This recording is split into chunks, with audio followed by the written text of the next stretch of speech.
अस्सलाम वालेकुम दोस्तों, अपनी नेक्स्ट वीडियो के साथ आपको वेलकम करता हूं अपने इस चैनल में। उम्मीद है सब खैरियत से होंगे। तो चलते हैं आज की अपनी अहम न्यूज और इन्फॉर्मेशन की जानब। सबसे पहले दोस्तों बात करेंगे कि स्पेन फैमिली बुलवाने का एक नया कानून किन को कितना फायदा होगा, इस पे बात करूंगा। और काफी दोस्तों की कमेंट हैं, उसको भी कवर करूंगा।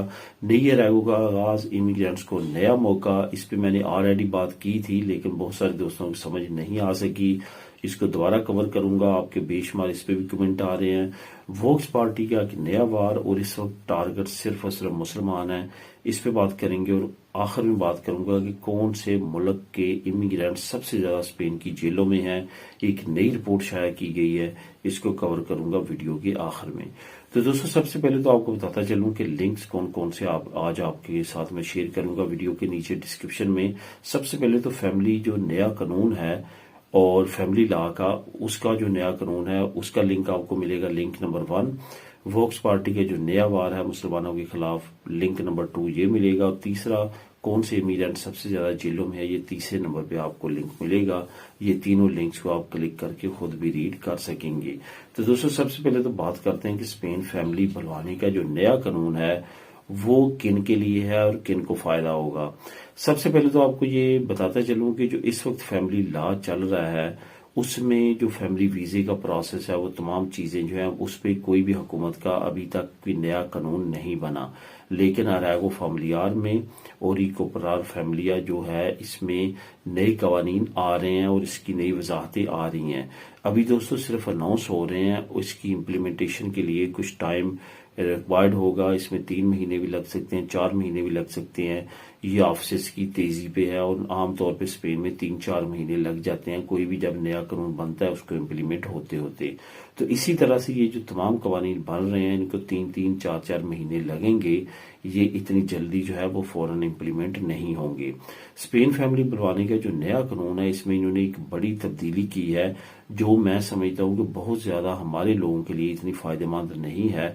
बहुत सारे दोस्तों ने कमेंट ये भी किया है कि फैमिली लॉ से रिलेटेड नया कानून आया, इसके बारे में मुझे मालूम था लेकिन मैं आप लोगों के साथ इस वजह से शेयर नहीं करना चाहता था क्योंकि इसका हमें कोई खास फायदा नहीं है, बल्कि मैं अगर कहूँ कि बिल्कुल फायदा नहीं है तो ये भी दुरुस्त होगा। ये आपको मैं वजाहत कर देता हूँ कि क्यों नहीं है हमें फायदा और क्या है ये कानून।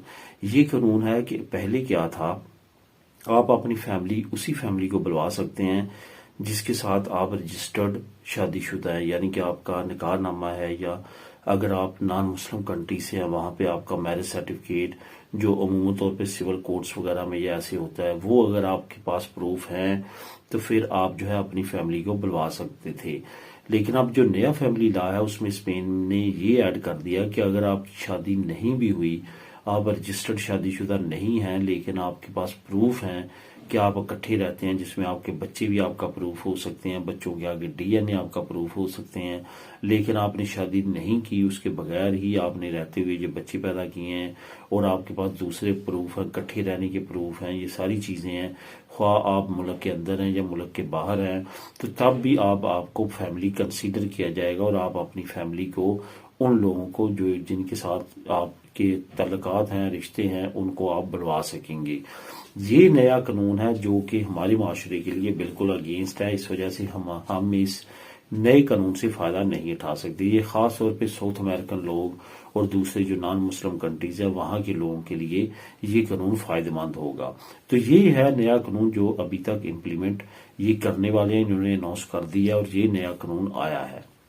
इस वजह से मैंने आप लोगों के साथ ये शेयर नहीं किया था क्योंकि इससे हमें डायरेक्टली कोई भी फायदा पहुंचने वाला नहीं है, क्योंकि हमारे माशरे की ये बिल्कुल अगेंस्ट है। जहां तक बात है कि जो ऑलरेडी प्रोसेस चल रहा है फैमिली वीजे का और तमाम प्रोसेस, उसमें क्या नई तब्दीली आई है, उसमें अभी तक कोई भी नई अनाउंसमेंट नहीं आई। मैं आपको ऐसे ही कोई झूठी उम्मीद नहीं दिलवाना चाहता, इसमें हकीकत है कि कोई भी नई अपडेट नहीं आई। लेकिन ये याद रखें कि अगर बाकी तमाम कवानीन में आसानियां की जा रही हैं तो उस कानून में भी आसानियां हो रही हैं। इसमें आपको बताता चलूं कि 3 जो है वो कैटेगरी में हुकूमत ने फैसला किया है राइट देने का। एक तो ये किया है कि फार्मेसी यानी कि एजुकेशन में और इमिग्रे जो आगे लीगल करने के प्रोसेस में, और तीसरा फैमिलीज के प्रोसेस में, फैमिली को बुलवाने के प्रोसेस में। तो फैमिली का जो बुलवाने का प्रोसेस है वो भी इन 3 कैटेगरीज में शामिल है। इस वजह से ये लाजमी बात है कि इसमें भी आसानियां आएंगी और इंशाअल्लाह ताला आने वाले वक्त में मजीद प्रोसेस को आसान कर दिया जाएगा। अब दोस्तों बात करते हैं नई अराइवल का आगाज और इमिग्रेंट्स को नया मौका। यहाँ पे आपको बताता चलूं कि मैंने आप लोगों के साथ लिंक भी शेयर किया था और इस न्यूज के बारे में बताया था जब ये अनाउंस हुई है 19 तारीख को। तो उस वक्त मैंने स्पेशल इस पे वीडियो बनाई थी और आपको तमाम चीजें आगाह की थी। लेकिन बहुत सारे दोस्त ऐसे हैं जिनको इसके बारे में शायद इल्म नहीं हुआ या उनको ये समझ नहीं आई। यही वजह है कि आपको मैं हमेशा कहता हूँ कि चैनल को सब्सक्राइब कर लें ताकि तमाम वीडियोस आप तक पहुंच सकें, क्योंकि अहम टॉपिक है। इस वजह से मैं एक मरतबा फिर डिटेल के साथ आपको बताने जा रहा हूँ। असल में ये सेगुंडो अपॉर्चुनिडाद जो अराइगो है, एक नई अराइगो की किस्म है जिसकी बात काफी अरसे से हो रही थी, लेकिन इसको इम्प्लीमेंट अब हुकूमत करने जा रही है। सेगुंडो अपॉर्चुनिडाद से मुराद ये है आप फैमिली वीजे पे यहाँ पे आए, क्योंकि मैं इसको वाइडली कवर करना चाहता हूँ, सिर्फ एक खास पे नहीं। अजील असाइलम पे तो ऑलरेडी बात हो चुकी है। अगर आप फैमिली वीजे पे आए, आपकी अपने पार्टनर के साथ नहीं बन पाई, अपने हस्बैंड के साथ या अपनी वाइफ के साथ, लेकिन आपने क्या किया कि आपने कुछ ना कुछ काम किया है, और अगर काम नहीं भी किया तो फिर भी आपके लिए चांस है। आप आए, आपने अराइगो ली, अराइगो सोशल, आपके पेपर बन गए, आप मुल्क से बाहर ओवर स्टे रहे हैं कोरोना के दौरान या कोरोना के बाद, आपके पेपर आपने रिन्यूएशन के लिए रिजेक्ट हो गए क्योंकि आप ज्यादा अरसा बाहर रहे हैं। अब आप परेशान हैं कि अब क्या होगा, अराइगो की तरफ जाएंगे, किस तरह करेंगे। इस अराइगो से आप फायदा उठा सकेंगे। सेगुंडो अपॉर्चुनिडाद से दोबारा एप्लीकेशन देके इसमें आप पेपर ले सकते हैं। तो ये अपॉर्चुनिटीज दी जा रही हैं। अजील असाइलम वालों के लिए भी यही अपॉर्चुनिटी है। इसी अपॉर्चुनिटी के जरिए आप ले सकेंगे। आपने 6 महीने टैक्स अदा किया, आपका अजील जो है वो रिजेक्ट होगी, असाइलम रिजेक्ट हो गया, अब आप इलीगल हो चुके हैं, लेकिन आपने कभी ना कभी काम किया, टैक्स दिया है। आपके लिए ये जो नई अराइगो सेगुंडो अपॉर्चुनिडाद है, इसमें आप फायदा उठा सकते हैं, दोबारा इसमें एप्लीकेशन दे के लीगल हो सकते हैं। तो इस तरह से हर कोई, ये मैंने एग्जांपल्स दी हैं, हर कोई जो कभी ना कभी स्पेन में लीगल हुआ है लेकिन किसी न किसी वजह की वजह से इलीगल हो गया है, वो इस अराइगो से फायदा उठा सकेगा जिसका नाम है सेगुंडो अपॉर्चुनिडाद। तो इस अराइगो से आप फायदा उठाएं और ये अनकरीब इंशाल्लाह ताला इम्प्लीमेंट हो जाएगा और आप इसमें एप्लीकेशन सबमिट करवा सकेंगे। वोक्स पार्टी का नया बार और एक नई डिमांड कर दी है वोक्स पार्टी ने। आपको पता है सेंट्रल हुकूमत में ये बारहा ऐसी फाइलें, ऐसी पिटिशंस दायर करते रहे हैं जिनका कोई सरपायर नहीं होता था। इनको पहले ही पता होता था कि ये रिजेक्ट हो जाएगी, क्योंकि टोटल इनकी अपनी 32 सीटें हैं, लेकिन इसके बावजूद ये पंगा लेने से बाज नहीं आते। अब इनकी सेंट्रल हुकूमतों में तो तमाम पिटिशंस खत्म हो चुकी हैं और नाकामियों की लामहदूद जो है वो लिस्ट एक जारी है कि वोक्स ने ये जारी किया और रिजेक्ट हुआ, ये पिटिशन जारी की, रिजेक्ट हुई। अब उन्होंने नया तरीका ये अपनाया कि जिन जिन सूबों में उनकी थोड़ी बहुत भी अक्सरियत है वहां पे पिटिशन अब सबमिट करना शुरू कर दी है। बार्सिलोना में उन्होंने पार्लियामेंट में पिटिशन सबमिट की है। उसमें कहा है तमाम अवामी मकामात पे मुसलमान औरतों पे पाबंदी लगा दी जाए कि वो बुर्का पहने या नकाब करें, यानी कि अपना चेहरा वो नहीं छुपा सकती। बार्सिलोना में, स्पेन में अभी तक बिल्कुल मजहबी 100% आज़ादी है, कोई भी किसी तरह की रुकावट नहीं है। अवामी मकामात पे औरतें जो हैं वो नकाब भी कर सकती हैं, बुर्का भी पहन सकती हैं, कोई भी किसी तरह की रुकावट नहीं है। लेकिन वोक्स पार्टी ने अब पार्लियामेंट में ये बिल पास कर दिया, बिल पास होने के लिए जमा करवाया है, जिसकी बहुत ज्यादा उम्मीद है कि रिजेक्ट कर दिया जाएगा। लेकिन उनकी एक मुसलमानों के खिलाफ एक और वार, एक नई तहरीक और कोशिश है जिसका उम्मीद है कि मुंह तोड़ जवाब मिलेगा उनकी पिटीशन को रिजेक्ट करने के बाद। इस न्यूज का लिंक आप क्लिक करके खुद भी रीड कर सकते हैं। अब दोस्तों आखिर में बात करते हैं कि कौन से इमिग्रेंट सबसे ज्यादा जेल में है।